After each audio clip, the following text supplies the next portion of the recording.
आज मैं आपसे कुछ कहने नहीं आया। आज मैं आपको हजारों लाखों युवाओं का दर्द बताने आया। आज उनके दुख में शामिल होने के लिए आया हूं। आज मैं उनके लिए रोने आया हूं। हाँ, आज मैं रोना चाहता हूं उन लाखों युवाओं के लिए, उन हजारों युवाओं के लिए जिनके सपने आज जयपुर की इन तपती हुई सड़कों पर तार तार हो रहे हैं। मैं रोना चाहता हूं उस बूढ़े बाप के लिए जिसने अपनी बंजर जमीन गिरवी रखकर अपने बेटे को बीसीए, एमसीए, बीटेक की डिग्री दिलवाई। मैं रोना चाहता हूं उस मां के लिए जो आज भी अपने आंचल में दुआएं बांधे बैठी है कि उसका बेटा कंप्यूटर अनुदेशक बनकर लौटेगा। और उस मां को क्या जवाब दूं? कैसे बताऊं उसे कि इस सिस्टम ने, इस भैरी सरकार ने उसके बेटे के सपनों को जीते जी मार डाला है। साथियों, 4 साल, पूरे 4 साल 8x8 के कमरे में आधी पेट खाकर खुद को किताबों में झोंक देना कोई मजाक नहीं होता। उनकी आंखों की रोशनी कम हो गई। जवानी इन कमरों की सीलन में सिमट गई है इस आस में कि कंप्यूटर अनुदेशक की वैकेंसी निकलेंगी और उनका सरकारी नौकरी पाने का सपना साकार हो, उनके घर का अंधियारा मिटेगा। लेकिन जब नोटिफिकेशन आया तो इन हुक्मरानों ने उनके हाथ में क्या दिया? मौत का फरमान। इतिहास में पहली बार, जी हां, इतिहास में पहली बार ऐसा हुआ है कि किसी सरकार ने पदों की संख्या शून्य नहीं, माइनस में रखी है। जनरल के युवा के लिए -4 सीट है, ओबीसी के युवा के लिए -6 सीट है, एमबीसी के युवा के लिए -12 सीट है, ईडब्ल्यूएस के लिए मात्र 2 सीट है। आप सोचिए, एक पल के लिए आंखें बंद करके सोचिए और उस छात्र का दर्द महसूस करिए जो 15-15 घंटे पढ़ रहा है। कल एक बच्चा आया मेरे पास, फूट फूट कर रो रहा था। मेरे पैर पकड़कर बोल रहा था, गुरुजी, मैं दिन रात एक कर दूंगा, मैं 100 में से 100 नंबर ले आऊंगा, और सर अगर पद ही -6 हैं तो मेरा सिलेक्शन कैसे होगा? मुझे नौकरी कैसे मिलेगी? मेरे पिताजी ने बीटेक करवाने के लिए एजुकेशन लोन लिया, मैं उस लोन को कैसे भर पाऊंगा? क्या मेरी इस डिग्री का क्या होगा? क्या मैं इसे जला दूं? साथियों, मेरा हृदय कांप गया। मेरे पास कोई जवाब नहीं था।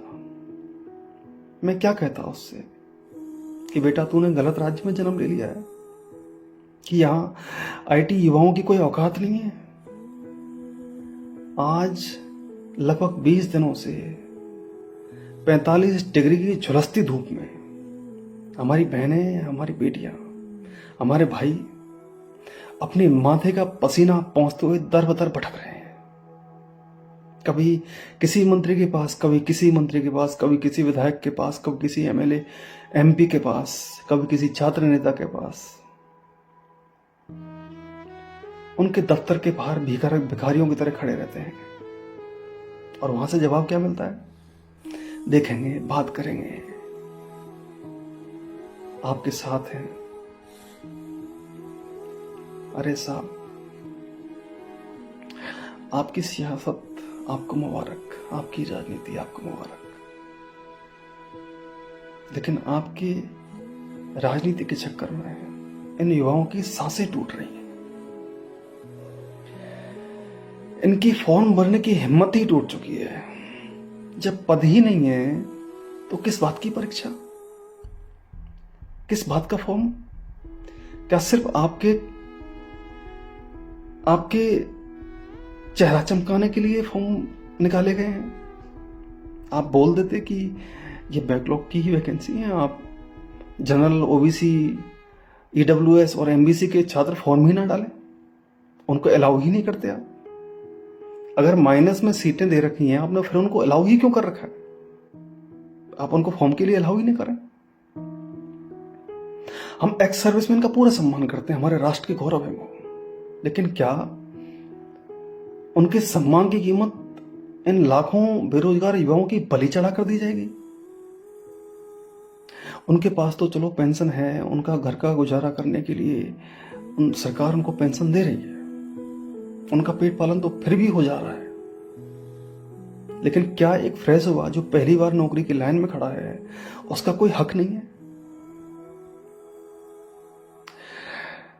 मैं माननीय मुख्यमंत्री जी से हाथ जोड़कर सशक्त यह पूछना चाहता हूं, साहब आप भी तो एक सामान्य परिवार से आते हैं, आपने इन बच्चों का दर्द बहुत अच्छे से महसूस किया है, आप समझते होंगे। जरा संवेदनशीलता दिखाइए। राजस्थान के 2.5 से 3 लाख आईटी युवाओं का भविष्य आपको नजर आना चाहिए। ये कोई भीख नहीं मांग रहे, ये सिर्फ अपना हक मांग रहे हैं, हक इनके रोजगार का। स्टाफिंग पैटर्न लागू करके पदों की संख्या बढ़ाइए, क्योंकि एक महीने से युवा बिना पढ़ाई किए इस तनाव में दर बदर भटक रहे हैं कि हम क्या करें, क्या समाधान निकले इस चीज का। परीक्षा की तिथि सिर पर है और ये अपनी वैकेंसी के लिए रो रहे हैं, भटक रहे हैं। अगर अब भी सरकार इस ओर ध्यान नहीं देती है तो आज जो युवा इन सड़कों पर अपने पसीने बहा रहा है, जो रो रहा है, इनके आंसू का सैलाब इस सरकार को बहा ले जाएगा।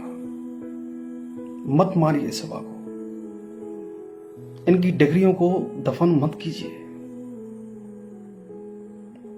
इनकी डिग्रियों का कफन मत बनाइए, न्याय करिए इनके साथ, क्योंकि ये बहुत दर्द में है। इनके दर्द को महसूस करिए। मेरी हाथ छोड़ के आपसे विनती है, मुख्यमंत्री जी, शिक्षा मंत्री जी,